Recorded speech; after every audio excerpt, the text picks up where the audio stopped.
నమస్తే, welcome to ఏఐటీవీ. Telangana రాష్ట్రంలో parliament elections సమీపిస్తున్న వేళ రాజకీయ పార్టీలన్నీ కూడా సమాయత్తమవుతున్నటువంటి పరిస్థితి మనం చూస్తూ ఉన్నాం. ముఖ్యంగా ఇప్పుడు మనతో పాటు బీజేపీ మాజీ ఎమ్మెల్యే రఘునందన్ రావు గారు ఉన్నారు. ఆయన అడిగి తెలుసుకుందాం. ఎందుకంటే రఘునందన్ రావు గారు కూడా ఇప్పుడు మెదక్ పార్లమెంట్ నుంచి పోటీ చేయబోతున్నారని ఊహాగానాలు వస్తూ ఉన్నాయి. మరి ఆయన దీన్ని ఏం చెప్తారో ఆయన మాటలో తెలుసుకునే ప్రయత్నం చేద్దాం. సార్ నమస్తే. సో చూస్తే పార్లమెంట్ ఎలక్షన్స్లో అన్ని పార్టీలు కూడా సమాయత్తం అవుతున్నాయి, రివ్యూ మీటింగ్లు చేసుకుంటూ ఉన్నాయి. సో ముఖ్యంగా చూసుకుంటే రఘునందన్ గారి పేరు బీజేపీ నుంచి అదేవిధంగా మెదక్ నుంచి ఎక్కువగా వినపడతా ఉంది. ఈసారి ఏంటి ఎలా ఉండబోదు అంటే దుబ్బాకులో ఓడిపోయిన తర్వాత ఎంపీగా మిమ్మల్ని చూసుకోవాలని పార్టీ అనుకుంటుందా? మీరేమైనా అటువంటి కార్యక్రమాలు చేపడుతున్నారు? ఏంటి అసలు మీ ఉద్దేశం ఏంటి? అంటే 2019 ఏప్రిల్లో జరిగినటువంటి ఎన్నికల్లో భారతీయ జనతా పార్టీ నాకు మెదక్ పార్లమెంట్ నుంచి పోటీ చేయడానికి అవకాశం ఇచ్చింది. ఓకే. ఆ రోజు 17 పార్లమెంట్ స్థానాలలో చివరి అభ్యర్థిగా నాకు నామినేషన్కి అవకాశం ఇస్తే చివరి రోజు నామినేషన్ వేసినప్పటికీ కూడా నేను 2 లక్షల పైచీల కోట్లను తెచ్చుకోవడం జరిగింది. ఓడిపోయినటువంటి 2 లక్షలు దాటినటువంటి పార్లమెంట్ నియోజకవర్గాల్ని కంపేర్ చేసి చూసినప్పుడు మెదక్ పార్లమెంట్ నియోజకవర్గంలో నాకు వచ్చినటువంటి ఓట్ల శాతం ఎక్కువగా ఉంది. కాబట్టి ఈసారి కూడా పార్టీ మరొకసారి నాకు అవకాశం ఇస్తుందనే ఆశ నాకుంది.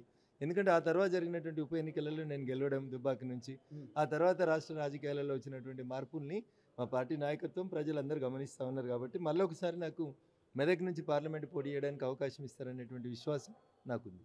సో మీ పార్టీ నాయకులు కానీ మీ పార్టీ ముఖ్య నాయకులు కానీ ఈసారి ఈ ఉన్న 17లో ఒక 12 సీట్లు మావే అనే ఒక అంటే దాన్ని ఏమంటారంటే ఒక ఉత్సాహంతో ఉద్దేశంతో ఉన్నారు. కానీ చూస్తే ఇప్పుడు మొన్న జరిగినటువంటి ఎలక్షన్స్లో జిహెచ్ఎంసీ మినహా మొత్తం అంతా కూడా 64 సీట్లు కాంగ్రెస్ పార్టీకి వచ్చింది. ఈసారి కాంగ్రెస్ పార్టీ అత్యధికగా మన పార్లమెంట్ సీట్లు సాధిస్తుందని చెప్పేసి వాళ్ళు కూడా మాట్లాడుతూ ఉన్నారు. సో ఏంటి ఎలా ఉండబోతుంది ఫైట్? ఈ దేశంలో ఒక ఎన్నికకి ఇంకొక ఎన్నికకి పొత్తు పొంతన సారూప్యత అనేది ఎక్కడ ఉండదు. అట్లంటే 2018 డిసెంబర్లో జరిగినటువంటి అసెంబ్లీ ఎన్నికలలో చంద్రశేఖరరావు గారు 83 సీట్లు గెలిచిరు. అప్పుడు టీఆర్ఎస్ పార్టీ 2019 ఏప్రిల్లో జరిగినటువంటి పార్లమెంట్ ఎన్నికలలో సింగిల్ డిజిట్ కన్ఫైన్ అయినరు. మరి అప్పుడు వాళ్ళు కూడా గిట్లే మాట్లాడారు, సారు కారు 16 ఢిల్లీలో సర్కార్ అని.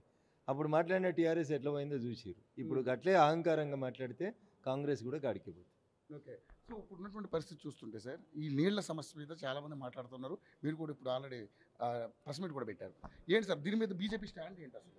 ఇప్పుడు కృష్ణా నదీ జలాలు రావు, కేంద్ర ప్రభుత్వం అన్యాయం చేస్తుంది, నరేంద్ర మోడీ గారు తెలంగాణకు అన్యాయం చేస్తుందని మాట్లాడుతున్నటువంటి బీఆర్ఎస్ నాయకులు, మంత్రులు, మాజీ మంత్రులు వాళ్ళకు గుర్తుండాల్సింది ఏంటంటే కేంద్రంలో 2014లో నరేంద్ర మోడీ గారు మొదటిసారి ప్రధానమంత్రి అయిన తర్వాత ఉమాభారతి గారు కేంద్ర జలవనరుల శాఖ మంత్రిగా ఉన్నప్పుడు ఢిల్లీకి పోయి ఆ రాష్ట్ర ముఖ్యమంత్రి హోదాలో చంద్రబాబు నాయుడు గారు, ఈ రాష్ట్ర ముఖ్యమంత్రి హోదాలో చంద్రశేఖరరావు గారు కృష్ణా నదీ జలాలలో వాటాకని ఒక కాగితం మీద సంతకం పెట్టారు.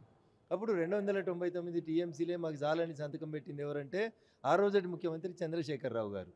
2016 అనుకుంటున్నది. అప్పటి నుంచి ఇప్పటిదాకా నోరు మూసుకొని కూర్చొని ఇప్పుడు వచ్చి కృష్ణా జలాలలో కేంద్రం తెలంగాణకు అన్యాయం చేస్తుంది అని అంటే అధికారంలో ఉన్నప్పుడు ఏం చేసిరు? 2016 నుంచి 2023 దాకా ఆ సంతకం పెట్టినప్పుడు నాకు గుర్తున్నంత వరకు హరీష్ రావు గారే నీళ్ళ శాఖ మంత్రి కదా. మరి అప్పుడు ఎందుకు మాట్లాడలేదు హరీష్ రావు గారు? ఇప్పుడు ఎందుకు మాట్లాడుతున్నారు? అంటే ఇది ప్రజల్ని వంచడం, కేవలం ఏదో ఒకటి మాట్లాడి మీడియాలో ఉండడం కోసం తప్ప ఇంకొకటి కాదు. హరీష్ రావు గారు మొన్న మీటింగ్లో మాట్లాడుతున్నారు, ఈసారి కనుక అత్యధిక సీట్లు సాధించకపోతే తెలంగాణను ఎవరు కాపాడలేరు అంటున్నారు.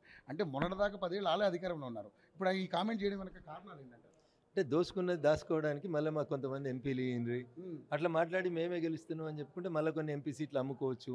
100 కోట్లకి 200 కోట్లకి 500 కోట్లకి సీట్లు అమ్ముకోవడానికి చేస్తున్నటువంటి బేరసారాలు తప్ప వాళ్ళ కార్యకర్తలు లేరు. కార్యకర్తల పట్ల వాళ్ళకి పేగుబంధం లేదు. వాళ్ళకి ఎవరు గుర్తులేరు అసలు. వాళ్ళకి ఓన్లీ డబ్బులు. రేపు కూడా మీరు చూడండి, ఎవరికి ఎక్కువ డబ్బులు ఉంటే ఎవరు ఎక్కువ డబ్బులు ఇస్తే వాళ్ళకి బీఫామ్లు ఇస్తారు తప్ప వాళ్ళు పార్టీ కార్యకర్తలకి 20 ఏళ్ళ నుంచి కష్టపడడానికి ఎవరికి బీఫామ్లు ఇయ్యరు. తెలంగాణ మలిదశ ఉద్యమాన్ని మలుపు తిప్పిన శంకరమ్మకైతే ఏలాంటిదాకా సీట్ ఇయ్యరు. ఓడిపోయే హుజూర్ నగర్ ఇస్తారు తప్ప గెలిచేటువంటి సిద్దిపేటనో గెలిచేటువంటి సిరిసిల్లను గెలిచే గజ్వేలో ఇయ్యరు వాళ్ళు. రేపు రాజ్యసభ ఇయ్యరా, మీకు ఏమి ఇయ్యరు. ఎమ్మెల్సీ ఇస్తున్నామని అమరవీరుల స్తూపం ఓపెన్ చేసే రోజు మీడియాలో పెద్ద బాంబ్ చేసి 2 గన్మెన్లను ఇచ్చి ఒక ఫేక్ లెటర్ చూపించి అయిపోయింది రేపే శంకరమ్మ గారు ఎమ్మెల్సీ అయిపోతారని ప్రచారం చేసిరు. అయినరా ఈ రోజు దాకా? కాలే, కారు కూడా. అందుకనే నేను మళ్ళీ చెప్తా ఉన్నా, తెలంగాణ ప్రజలతో పేగుబంధాన్ని తెంచుకున్నది టీఆర్ఎస్ పార్టీ. కాబట్టి వాళ్ళకి ఓటేయొద్దని నేను ప్రజలకు అప్పీల్ చేస్తా ఉన్నా. ఓకే. సో బీఆర్ఎస్ని అంటే ఈ టీఆర్ఎస్ని బీఆర్ఎస్గా మార్చారు, ఇప్పుడు బీఆర్ఎస్ని టీఆర్ఎస్గా మార్చాలనే ప్రయత్నం చేస్తున్నారు. కారణం ఏంటంటే తెలంగాణ అంశాన్ని తీసేయడం వల్ల ఈరోజు పార్టీ పరిస్థితికి అయిపోయిందని చెప్పేసి కార్యకర్తలు వాళ్ళకి సమాలోచనలు చేసినటువంటి పరిస్థితి కనపడుతుంది. కానీ నిజంగా అలా జరిగే అవకాశం ఉందంటారు సార్? టీఆర్ఎస్ బీఆర్ఎస్ అయినా బీఆర్ఎస్ మళ్ళీ ఏఆర్ఎస్ అయినా ప్రజలు దానికి సిఆర్ఎస్ ఇస్తారు. కంపల్సరీ రిటైర్మెంట్ స్కీమ్ కింద ప్రజలు వాళ్ళని ఇంటికి పంపించిర్రు. అసెంబ్లీలో పంపించిర్రు, పార్లమెంట్లో పంపిస్తారు. అసెంబ్లీలో వీఆర్ఎస్ ఇచ్చిర్రు, పార్లమెంట్లో సిఆర్ఎస్ ఇస్తారు. వీఆర్ఎస్ అంటే ఏదో వాలంటరీగా కొంతమంది ఎమ్మెల్యేలను ఇచ్చిర్రు. ఇప్పుడు సిఆర్ఎస్ కంపల్సరీ రిటైర్మెంట్ స్కీమ్ ఇచ్చి నేను అందుకని 5గురిని పోటీ చేయమంటున్నా. పాపం కార్యకర్తలు ఎందుకు చంపుతారు? 5గురిని పోటీ చేయమని మొత్తం సిలుం పట్టినట్టు పెట్టెలలో దాచుకున్నవి ఉన్నాయి కదా, మొత్తం శిలుం ఒడగొడతారు ప్రజలంతా. ఓకే, సో మీరు ఓపెన్గా సవాల్ చేస్తున్నారు, 5గురు పోటీ చేయండి, ఈసారి అత్యధిక సీట్లు 5గురు పోటీ చేసి 5గురు గెలిస్తే రఘునందన్ రావు అనేటోడు రాష్ట్ర దేశ రాజకీయాలలోంచి పక్కెళ్ళిపోతాడు. ఓపెన్ చేయాలి సార్. ఇంక మళ్ళీ తెలుగులో చెప్పిన, హిందీలో చెప్పిన. కానీ మీరు ఇంకో మాట అన్నారు మీరు, ఎందుకంటే వీళ్ళు 5గురు గెలవకపోతే ఈసారి మీరు రాజకీయాలు సన్యాసం చేస్తానంటున్నారు. కానీ వాళ్ళు మీకు గెలిచే కార్యక్రమం అన్నారు, వాళ్ళు కూడా ఓపెన్ ఛాలెంజ్ చేస్తారు, తీసుకుంటారు మీరు? 5గురిని ముందు పోటీ చేయమనుండ్రి, ఓకే, 5గురిని గెలువమనుండ్రి, నా సవాల్ని స్వీకరించమనుండ్రి. రఘునందన్ రావు అనేటోడు మళ్ళీ బీఆర్ఎస్ మీద టీఆర్ఎస్ మీద అక్షరం మాట్లాడాడు, రాజకీయాలలో ఉండడు. చేతనైతే నా సవాల్ని స్వీకరించమనుండ్రి. సో కాంగ్రెస్ పార్టీ ముఖ్యంగా ఈ ఎలక్షన్స్ ఉన్నాయి కాబట్టి ఈ రామ మందిరం అనే అంశాన్ని తీసుకొచ్చి రాజకీయం చేస్తుంది అని చెప్పేసి మాట్లాడుతూ ఉన్నారు. అంతా కూడా కులాలకి మతాలకి మధ్య చిచ్చు పెట్టే కార్యక్రమం చేస్తూ ఉన్నారు కాబట్టి ఇలాంటి కార్యక్రమాలు చేపట్టారు. అందుకనే గుడి పూర్తిగా నిర్మాణం కాకముందే ప్రాణప్రతిష్ఠ కార్యక్రమం చేపట్టడం జరుగుతుందని రకరకాల వాదనలు మాట్లాడుతూ ఉన్నారు. సో ఏం మాట్లాడుతారు? సో ఇట్లాంటి మాటలు మాట్లాడుతున్నటువంటి గౌరవ పెద్దల గురించి నేను నా స్థాయి తగ్గించుకొని నేను మాట్లాడలేను. నేను వాళ్ళంతా చదువుకోలేదు. 3వ తరగతి 7వ తరగతి ఏలుముద్రలతో నేను మాట్లాడదలుచుకోలేదు. అంత అవగాహన లేకుండా మాట్లాడేటోళ్ళతో మాట్లాడి నా స్థాయిని నేను తగ్గించుకోలేను, పెంచుకోలేను. అట్లాంటి మాటల గురించి ఇయ్యాలనే నరేంద్ర మోడీ వచ్చినాకనే బీజేపీ వచ్చినాకనో రామమందిరం ఇష్యూ నడుస్తలేదు. 500 సంవత్సరాల నుంచి హిందువులంతా పొట్లాడి సాధించుకొని కట్టుకున్నటువంటి రామ మందిరాన్ని మీరు రాజకీయం కోసం మాట్లాడుతున్నారంటే మీకు ఏమైనా ఇంగిత జ్ఞానం ఉందా? నరేంద్ర మోడీ గారిని రమ్మని పిలిచినట్టే ట్రస్ట్ వాళ్ళు సోనియా గాంధీని రమ్మని పిలిచిరు, రాహుల్ గాంధీని రమ్మని పిలిచిరు, ప్రకాష్ కారత్ని పిలిచిరు, బృందా కారత్ని పిలిచిరు, సీతారాం ఏచూరిని కూడా పిలిచిరు. మీకు రావడం చేతగాక నరేంద్ర మోడీ రాజకీయం చేస్తున్నాడేముంది? నరేంద్ర మోడీ గారు ఈ దేశ ప్రధానమంత్రి. ఆ రోజు మీకు సోమనాథ్ మందిరం ప్రారంభించేందుకు రమ్మని అప్పటి ప్రధానమంత్రి జవహర్లాల్ నెహ్రూను కూడా ఆ ట్రస్ట్ వాళ్ళు పిలిచిరు, గూడోళ్ళు పిలిచిరు. మీకు మనసు లేదు, మీరు హిందువులు కాదు కాబట్టి మీరు అడిగి రాలేదు. సోమనాథ్ మందిరం దగ్గర నుంచి రామాలయం దాకా మీ చరిత్ర ప్రజలకు కనబడుతుంది కదా, ఇంకొత్తగా చెప్పేది ఏముంటుంది దాంట్లో? ఓకే, సో ఒక టెర్రరిస్టు యూనియన్ ఎవరో బెదిరింపు కాల్స్ కూడా వచ్చినాయి, ముఖ్యమంత్రిని చంపేస్తాం అని చెప్పేసి, తర్వాత గుడి ఓపెన్ చేస్తే కనుక చాలా ప్రమాదాలు జరుగుతాయని చెప్పేసి మాట్లాడుతూ ఉన్నారు. అలాంటి బెదిరింపు కాల్స్ వస్తా ఉన్నాయి. దాని మీద బీజేపీ ఏం స్టాండ్? ఇట్లా చాలామంది మాట్లాడారు సార్ ఇంతకుముందు. ఒక్క మోడీ కాదు, 100 మంది మోడీలు వస్తే కూడా ఈ దేశంలో ఆర్టికల్ 370ని రద్దు చేయలేరు. This is the statement of some CMs, X CMs of Jammu Kashmir. Modi ఒక్కరే ఉన్నారు, ప్రధానమంత్రినే ఉన్నారు. ఆర్టికల్ 370ని రద్దు చేసినాం, 35A రద్దు చేసినాం, జమ్మూ కాశ్మీర్ని 2 కేంద్రపాలిత ప్రాంతాలుగా విభజించినాం. అక్కడ ప్రస్తుతం అసెంబ్లీ స్థానాలని మళ్ళీ కేటగరైజ్ చేసినాం. రేపు మాపో జమ్మూ కాశ్మీర్లని రాష్ట్రాలుగా పునరుద్ధరించి ఎన్నికలు కూడా పెడతాం. ప్రజలు ఎన్నుకున్నటువంటి ప్రజాస్వామ్యబద్ధమైనటువంటి పార్టీలు ఆ రాష్ట్రాలని పాలిస్తాయి.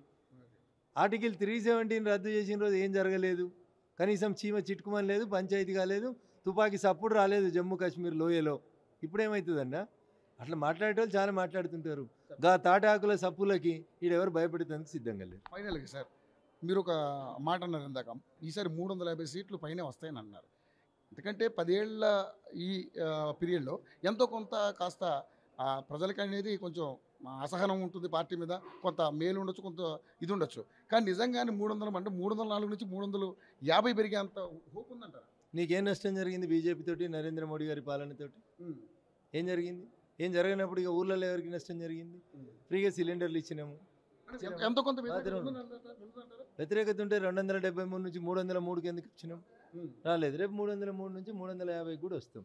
వ్యతిరేకత అనేది కొంతమంది ఎర్ర జెండా కప్పుకున్న వాళ్ళు, ఎర్ర జెండా ఈ దేశంలో లేదని ఎర్ర జెండాను వదిలిపెట్టి రిపోర్టర్ల ముసుగులో, జర్నలిస్టుల ముసుగులో, టీవీ ఛానళ్ళ ముసుగులో, పొద్దుగాలైతే విశ్లేషకుల రంగేసుకొని ఎర్ర జెండా కప్పుకుంటే మమ్మల్ని ఎవడు తిడతాడన్న బాధకి జర్నలిస్టుల రూపం ఎత్తి ఇట్లాంటి మాటలు తప్ప వీళ్ళు ఇంకోట్లేదు. ఫైనల్గా ఈసారి మరి మీ గెలుపుని చూడొచ్చు. రాజకీయాల లోపల గెలుపోవటంలో సహజం. గెలుస్తేనే బతుకుతాం, ఓడిపోతే వస్తామనే రకంగా. రఘునందన్ రావు పార్టీ అవకాశం ఇస్తే మెదక్ పార్లమెంట్ సభ్యునిగా గెలిచి వస్తాడు. నాకు 100% సంపూర్ణమైనటువంటి విశ్వాసం ఉంది. ఆల్ ది బెస్ట్ సార్ మీకు ముందుగానే. థ్యాంక్స్. సో మొత్తానికైతే రఘునందన్ రావు గారి యొక్క ఆశాభావం వ్యక్తం చేస్తూ ఉన్నారు. సో పార్లమెంట్ ఎలక్షన్స్లో ఈసారి 304 కంటే ఎక్కువ 350కి సాధించే అవకాశం ఉందని చెప్పేసి మాట్లాడుతూ ఉంది. సో చూద్దాం ఏం జరగబోతుంది. Voter studio.